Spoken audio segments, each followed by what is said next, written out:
Chapter 4, December. Sam Dawkins, grade 5. So Brenton keeps asking me if I want to play chess with him, and I keep saying no because I know he'd beat the snot out of me, and I don't like losing. But I did think the game was cool, and my dad said he'd teach me how to play. He wasn't an expert or anything, but he was pretty good. So Dad says, "You want to play a game?" And I say, "Okay." And he says I could be white because white goes first and I'm a beginner. I didn't really know what to do. For my opening move, I push the pawn in front of my right knight 2 squares forward. Dad moves the pawn in front of his king 2 squares forward. This didn't look so hard, so I moved the pawn in front of my right bishop forward 1 square. Then Dad slides his queen diagonally all the way to the edge of the board, and he says, "Checkmate."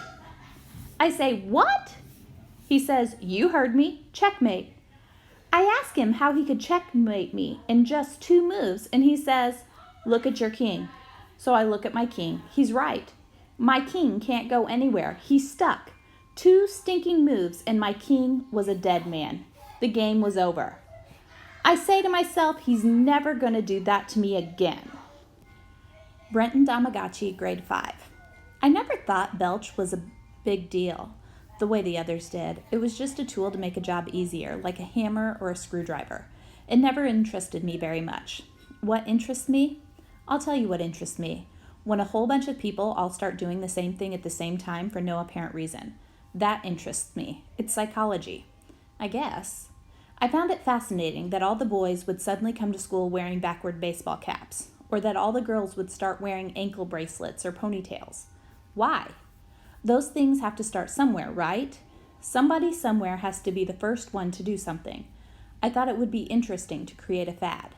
So I designed this simple software program. It was fairly simple. It took the words, "wear red socks to school on Thursday," and duplicated it and inserted it randomly into documents. I guess you'd call it a virus because I sort of let it loose all over the internet, and people passed it around. I didn't tell anyone at school about it. I just did it for the fun of it. Kelsey Donnelly, grade 5. I was in a chat room one night and somebody said something about wearing red socks to school. It sounded like a cool idea and everybody said they would do it, and we'd all tell our friends to do it too. Miss Rasmussen, 5th grade teacher. Every so often we have a funny hair day or silly hat day at school, but when I came in one Thursday, just about every student in the class was wearing red socks. In fact, just about every student in the whole school was wearing red socks. That was curious. I didn't recall receiving a memo about it or a flyer that was sent home in the kids' backpacks. It couldn't have been merely a coincidence. So I asked the kids why they were wearing red socks, and they said somebody sent them an email or instant message, or they read it on the internet. When I came home that night and turned on the TV news, there was a report that kids all over America had worn red socks to school. It didn't mean anything, it was just for the fun of it. There was only one student in my class who I noticed wasn't wearing red socks that day. It was Brenton. Sam Dawkins, grade 5. Sure, I wore red socks. Everybody did. Except for Brenton. I figured, of course not. Brenton's out of it. He probably didn't get the word. Judy Douglas, grade 5. We were over at Brenton's house doing our homework after school that day. I remember we were talking about the whole red sock thing while waiting for the printer to finish. Everybody had on red socks except for Brenton. So I asked him why he didn't wear red socks. I figured he just never paid attention to fashion or things like that. But he made this cute little smile and we knew something was up because he doesn't usually smile that much. We made him tell us, and he admitted that he was the one who started the whole red socks fad in the first place. Can you imagine? Sam Dawkins, grade 5. The red socks thing blew my mind. Think of it. This one kid took his computer with a few keystrokes and got just about everybody in America to do this dumb thing. It was cool, and that kid was sitting next to me. Think of the power. He could make every kid in America hop backward and recite the Pledge of Allegiance if he wanted to. Kelsey Donnelly, grade 5. I remember the night of Red Sox Day, everybody online was chatting about how cool it was. I couldn't resist. I told everybody I knew the guy who started the whole thing. I didn't mention Brenton's name.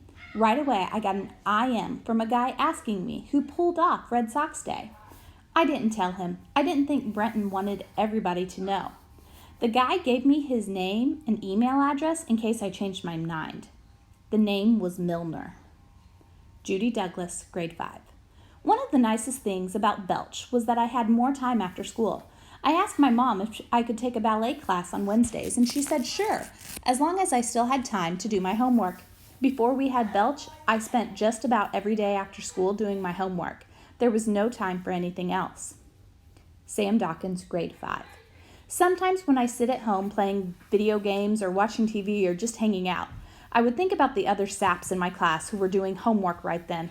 Ha, suckers! This is the life. I felt like I won the lottery or something. Ronnie Tiataki, grade 5. I'd been watching those D-Squad jerks from across the room. I knew something was up way back in December. One day I saw Snickwad, who is relatively cool, walking home from school with that dweeb Brunton Damagachi.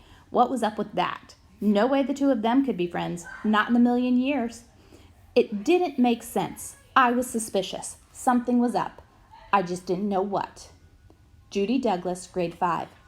I thought that I would just try Brenton's machine a few times and then go back to doing my homework the old-fashioned way.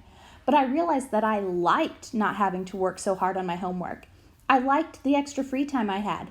It was so easy just to slip the homework assignment into the scanner and watch the finished homework come out the other end a few minutes later.